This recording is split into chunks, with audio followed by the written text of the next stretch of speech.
Hello, this is Holland Timmons, otherwise known as the Astari. Welcome back to my channel. It has been quite a bit. I have been filming videos, but I've also been very sick. I had surgery recently. I was very sick at death's door, apparently. People are surprised. Didn't die. I feel stitched together like the Frankenstein monster, or like a soldier who got hit by an IED and got hit by shrapnel. I've never been in that amount of pain, I don't think. That sucked. Well, the thing is, I am a very tough son of a bitch to kill. Yeah, don't fuck with me.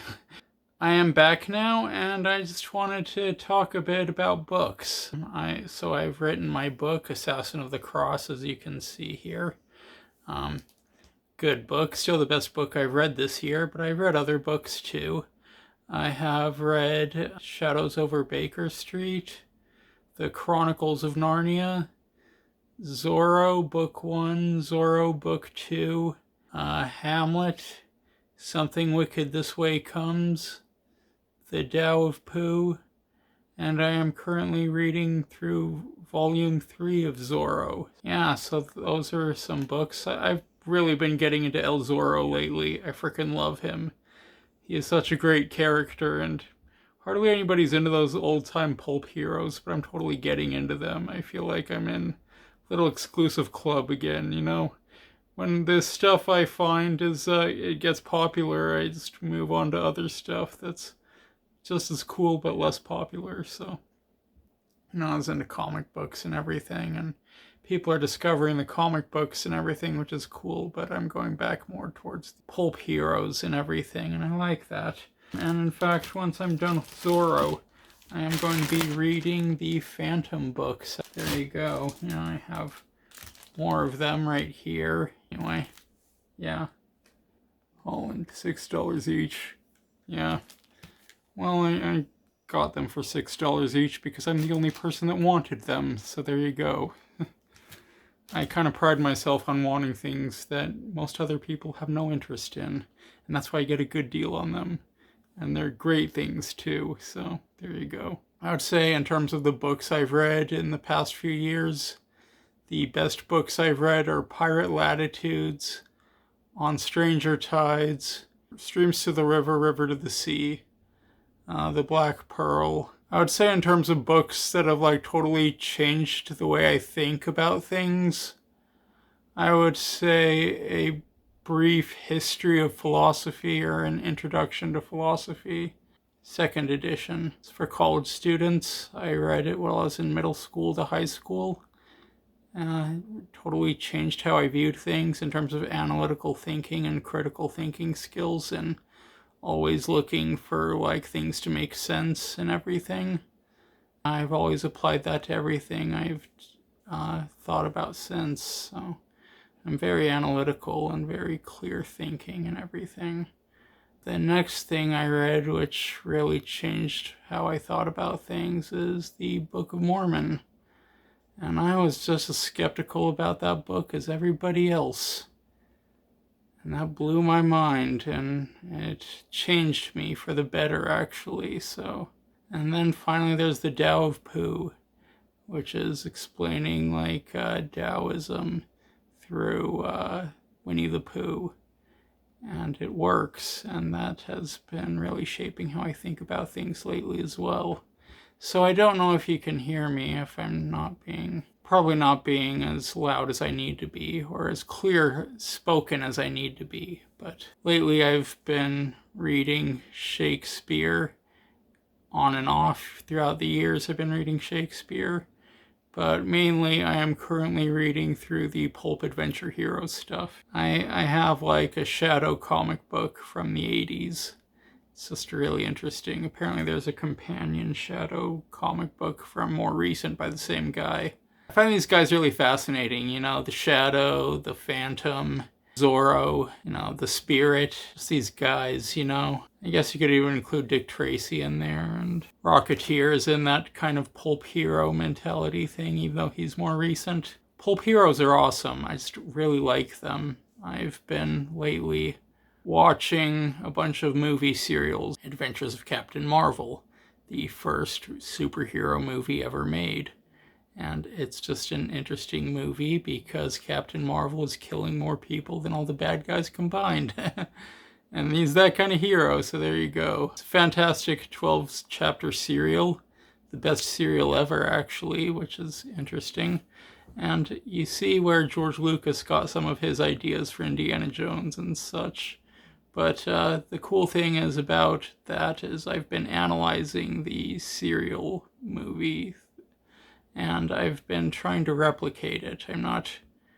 Haven't gotten to a full-blown attempt yet, but sometimes you have to outline things first before you can have like a few stories to work with on that, which is cool.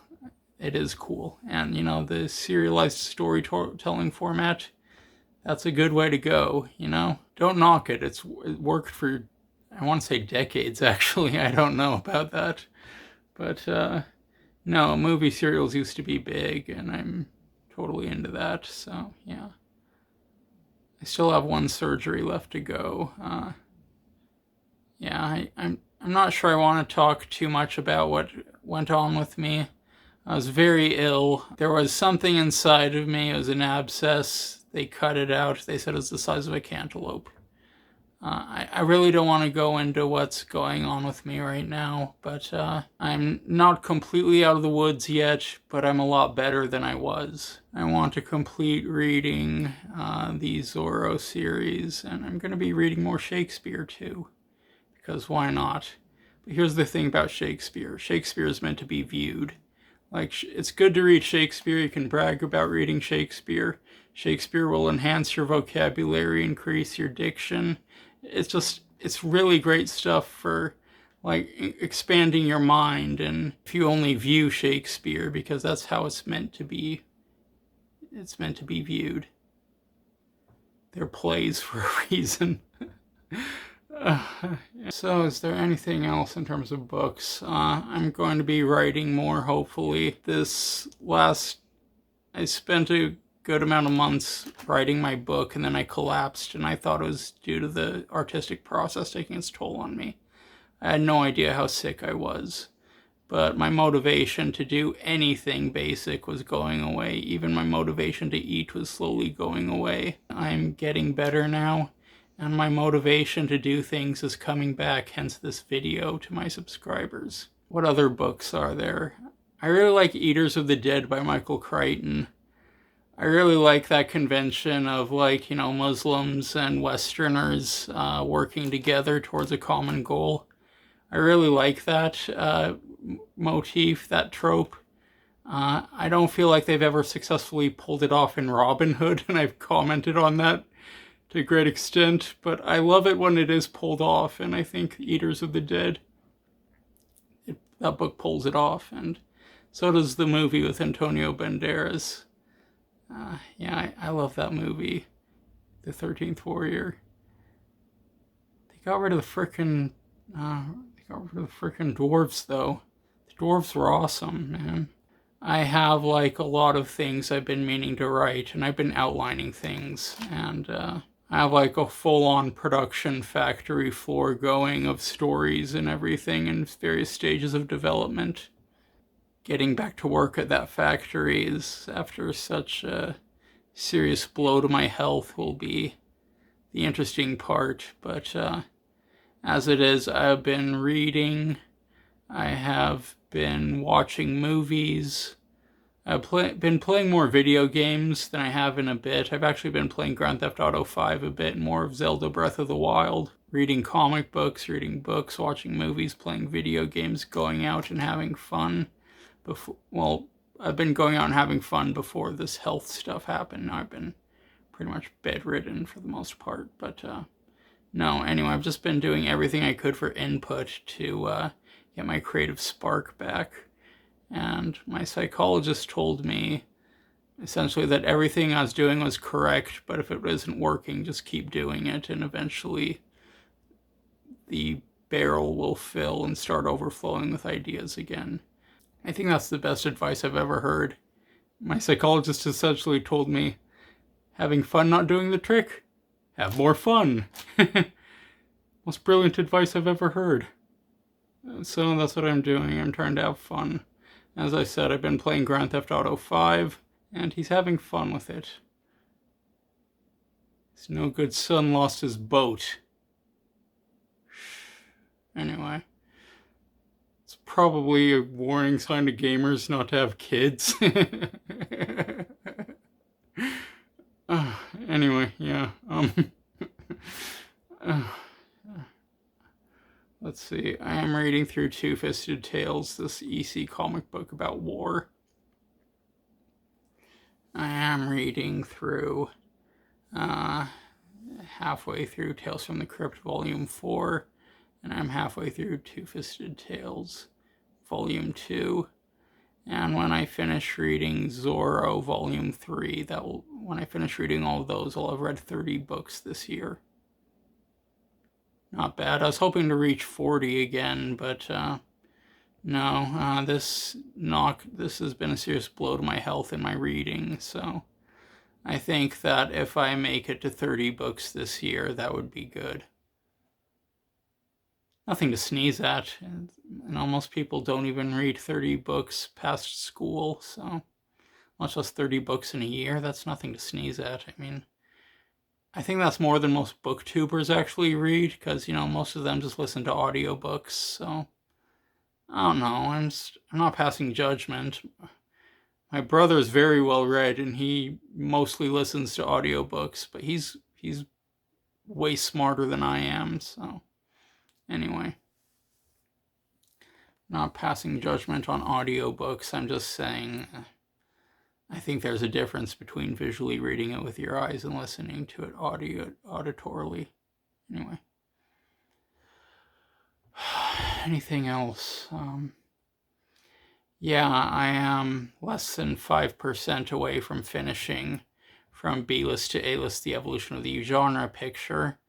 I just have to finish a few more movies, write about them, and it'll be done. But it's knocked the crap out of me. I'm kind of resting. It's not really an excuse. I should really just watch those silent movies and be done with it. Yeah, I have a few silent movies I need to watch. I haven't been in the mood for them. But I'll tell you what they are. They're The Hunchback of Notre Dame, The Phantom of the Opera. I guess that's pretty much it. I guess, I could always watch The Man Who Laughs with Conrad Veidt. I mean, shit, I wouldn't mind watching the movie that introduces the Joker to pop culture. Anyway, you ever notice that, especially with Tim Burton movies, Conrad Veidt and The Man Who Laughs inspired the Joker. Then there's, the lady from Cat People that definitely has, an inspiration on Catwoman. And then, there's Lon Chaney Sr. in London After Midnight that inspired the look of the Penguin in Batman Returns. So, I don't know. I'm just really into these old films, and apparently so is Tim Burton and, the creators of Batman. I mean, shit, they use Arkham. That's, from H.P. Lovecraft, Anyway. Nobody looks into these things. They just take things at face value. They don't think, there's all this inspiration behind things. And there always is a lot of inspiration behind things. And if you look into it, you find those things are great, too. And, hence why I have the Zorro books. Hence why I have Assassin of the Cross, which is Robin Hood for the video game generation. Yeah, it's a really cool book, by the way. You've got Robin Hood, and Robin Hood fights in the Crusades. Robin Hood fights Prince John. Robin Hood fights Dracula. Robin Hood fights on daytime television. It's great. So, yeah, if you want to get something cool, buy Assassin of the Cross. Am I shilling my book in my return video after nearly dying? You bet your ass I am. Anyway, let's move on. I have a very loyal cat. My cat, Big Jake, is very loyal to me. He's never left my side for the longest time after I came home, so I am looking forward to having a collaboration of some of the most creative people together in one time. Is there anything else I'd like to say? Jocelyn, you're an angel in human form, and you plucked me from the jaws of death. Thank you. If you're watching, thank you. You saved my life. Well, I think that's good for right now. This is Holland Timmons, also known as the Astari, signing off. Remember, knowledge is power, and knowing is half the battle. The other half is...